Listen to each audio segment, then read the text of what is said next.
Ayan guys, so malapit ng Halloween kasi nagbebenta na sila ng mga Halloween candies.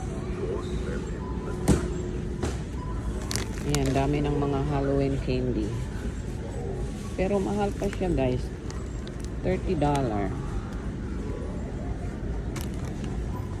Ayan, ito $13. Mahal pa siya ngayon. Ang aga ng Halloween nila ngayon dito guys. Oh.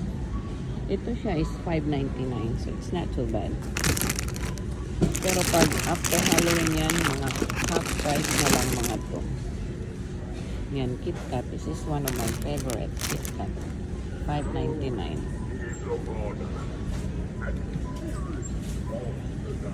Ito naman, $5.99 din. Wow, grabe. Ang aga ng Halloween nila, guys.